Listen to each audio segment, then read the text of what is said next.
नमस्कार, times of Swaraj में आप सबों का स्वागत है। मैं हूं संतोष सिंह और आज हम टाइम्स ऑफ स्वराज में बात हम महाराजगंज लोकसभा क्षेत्र की कर रहे हैं। देखिए, अगर किसी नेता की छवि के बारे में अगर आपको जानना हो तो पटना दिल्ली को आधार मत बनाइए, जाइए उनके कंस्टिट्यूंसी में। और वो भी अगर चुनाव के समय अगर चले गए तब तो आपको लगेगा ही नहीं कि भाई जिस व्यक्ति के बारे में आपका इस तरीके का ओपिनियन रहा है, क्षेत्र में ठीक उसका उलट आपको ओपिनियन देखने को मिला। महाराजगंज में 4 दिन पहले की बात है, एक राजपूत के गांव में पहुंचे सिगरीवाल साहब। हमें लगा कि स्वागत बागत होगा भाई, क्योंकि भूमियार वर्सेस राजपूत एकदम कसमकस वाली चुनाव की बात हो रही थी। पहुंचे, बड़ा एगो बुजुर्ग आदमी बैठे हुए थे। कहा आब सिगरीवाल आ गल, तू तो कभी राजपूत गांव में वोट मांगे तो न खे आबे, मतलब भोजपुरी भाषा में। आप तो भाई राजपूत के गांव में वोट मांगने तो आते नहीं हैं, आप तो भूमियार के नेता हैं। इस बार क्या ऐसा जरूरत पड़ गया कि आप राजपूत के गांव में वोट मांगने आए? हम भी थोड़ा गए, ऐसा भी कहीं हुआ है? राजपूत सिगरीवाल को भाई राजपूत के कारण टिकट मिलता है महाराजगंज में, वहाँ राजपूत के गांव में इनको कह रहा है। आज सिगरीवाल हंस रहे हैं। अच्छा जी, भेल से भेल तो ना जे से भेल ना तो जा ना भूमियार से वोट मांगे। संतोष बाबू ये देख रहे हैं, देखने में कितना सफेद पोष लग रहे हैं। एक वो राजपूत के काम नहीं करते हैं, ये खाली भूमियार के नेतागिरी करते हैं। और क्या क्या नहीं बनाए हैं इस जिला में भूमियार को, पता कर लीजिएगा। विश्वविद्यालय से लेके मुखिया और बाकी जो चीज़ है सब आप देख लीजिए, सब जगह भूमियार के पितामह यही है महाराजगंज के। कहिए इस बार जाके भूमियार से वोट लेने के लिए, हम लोग यहाँ काहे आ रहे हैं? तो भाई थोड़ा अजीबोगरीब लगा इस बात। तो महाराजगंज की अगर आप बात करेंगे ना, तो महाराजगंज में है क्या कि प्रभुनाथ सिंह और प्रभुनाथ सिंह के एंटी। तो प्रभुनाथ सिंह राजपूत के बीच में लोकप्रिय हैं, या यूँ कहें कि जिस मिजाज के प्रभुनाथ सिंह हैं उसी मिजाज के वहाँ वोटर भी हैं। हम लोगों के इलाके में राजपूत ऐसा नहीं है, लेकिन उधर का राजपूत उधर है, तो उस मिजाज में, और सिगरीवाल उस मिजाज के हैं नहीं, तो फिर वो चुनाव कैसे जीतेंगे? और लड़ाई में उनके खिलाफ खड़े होते थे राजपूते, तो अपना भूमियार के साथ वो राजनीति करते थे, कुछ वोट राजपूत का भी ले लेते थे। इस बार पड़ गया उलट, सामने का उम्मीदवार भूमियार। और अगर प्रभुनाथ सिंह का बेटा खड़ा हो गया रहता तब तो फिर खेला खत्म था।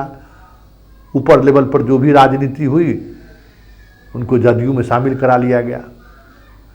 आज लड़ाई में इसलिए दिख रहे हैं कि प्रभुनाथ का नाथ जो है ना सिगरीवाल के ऊपर खड़ा है। पूरा प्रभुनाथ का फोर्स जो है, जिस एग्रेशन के साथ मतदाताओं को बूथ पर ले जाते हुए देखे गए, क्या कहना था। और वही एग्रेशन अगर सिगरीवाल जीतते हैं तो उसी एग्रेशन की वजह से जीतेंगे। इनका अपना कुछ नहीं है, ये लग ही नहीं रहा, आज भी लग नहीं रहा था कि चुनाव लड़ रहे हैं जनाब। और बात अखिलेश सिंह के पुत्र की करें तो हमें लगता है कि कांग्रेस अध्यक्ष के रूप में जो कुछ भी हुआ है सब कुछ महाराजगंज के सौंपे के आएंगे। हमको नहीं लगता है कि कुछ बचा पाएंगे। वो इतनी बड़ी राशि खर्च हुआ है चुनाव में, जबरदस्त, पूरा एकदम, मतलब पूरी ताकत लगा दी। ये अलग बात है कि राहुल की बुलाने की बड़ी कोशिश हुई, कि तैयारी राहुल को लाने की थी, लेकिन कांग्रेस के अंदर जो अंतर्कलह चल रहा है अखिलेश को लेकर, उसका असर वहाँ जरूर दिखा। हाँ, अनिल शर्मा जो पहले प्रदेश अध्यक्ष थे कांग्रेस के, वो घूमते हुए जरूर दिखे, मिल गए वहाँ। हाँ कि भाई हर भूमियार गांव में वो जा रहे थे कि अखिलेश को हराइए। खैर वो सारी चीज़ें जो हुई इस वोट से पहले हुई, लेकिन आज वोट के दौरान जो चीज़ें देखने को मिली वो कहीं न कहीं महाराजगंज को लेकर जो एक अपनी छवि है, ठीक चुनाव उसी तरीके से लग रहा था जिस तरीके से प्रभुनाथ सिंह और पीके शाही चुनाव लड़ रहे थे। पूरा वो तो उपचुनाव था, पूरी मशीनरी लगी हुई थी पीके शाही के साथ खड़ी थी। ये अलग बात है कि पीके शाही उस दौर में एनडीए के साथ थे और प्रभुनाथ सिंह राजद ज्वाइन कर लिए थे और वो चुनाव आरजेडी जीत गया था। फिर दूसरे चुनाव में फिर हार का सामना उनको करना पड़ा, लेकिन कसमकस उसी तरीके का देखने को मिला। सच्चिदानंद राय भले बीजेपी ज्वाइन कर लिए, लेकिन कहीं दिखाई नहीं दिए कि वो वोट मांगते दिख रहे हों। मतलब राष्ट्रवाद का जितना वाद था ना, सब कुछ टूट के जातिवाद पर पूरी तौर पर वोट हुआ है। कम्बिनेशन वही रहा, वो कम्बिनेशन यादव, भूमियार, मुसलमान और थोड़ी आबादी सहनी की है, सहनी, मतलब जबरदस्त कम्बिनेशन रहा है।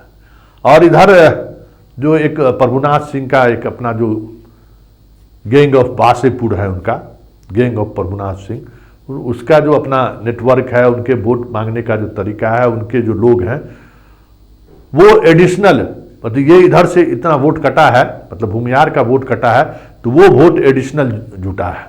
और पहली बार कहिए कि राजपूत वोटर एक साथ सिग्रीवाल को वोट किए, क्योंकि वहाँ विपक्ष में उम्मीदवार राजपूते रहता था। अभी तक जो चुनाव हुआ है महाराजगंज में, तो वहाँ इसलिए राजपूत का वोट का डिवीजन होता था, लेकिन राजपूत वोट पहली बार एक उम्मीदवार के पक्ष में रहा और पूरे एग्रेसिव पोल हुआ है। और यही वजह है कि वहाँ जो अदर बैकवर्ड थे वो भी काफ़ी खुलकर वोट किए, और यहाँ भी महिला ही निर्णायक वोटर है। अब देखना ये होगा कि महिला वोटर किस करवट बैठती है। जिस करवट बैठी होगी जीत उसी का होगा। जाति के ठेकेदार मोछ पर ताव देते हुए जरूर दिखेगी, तो हम दोनों तरफ से मोछ पर ताव चल रहा है कि हम जीत गए तो हम जीत गए, हम किला फतह कर दिए तो हम पीके शाही की तरह हरा दिए, यहाँ चलने नहीं देंगे। ये सब बातें खूब चल रही है, लेकिन इतना समझ लीजिए कि ये महिला वोटर ही जिसके साथ खड़ी हुई होंगी जीत उसी का होगा।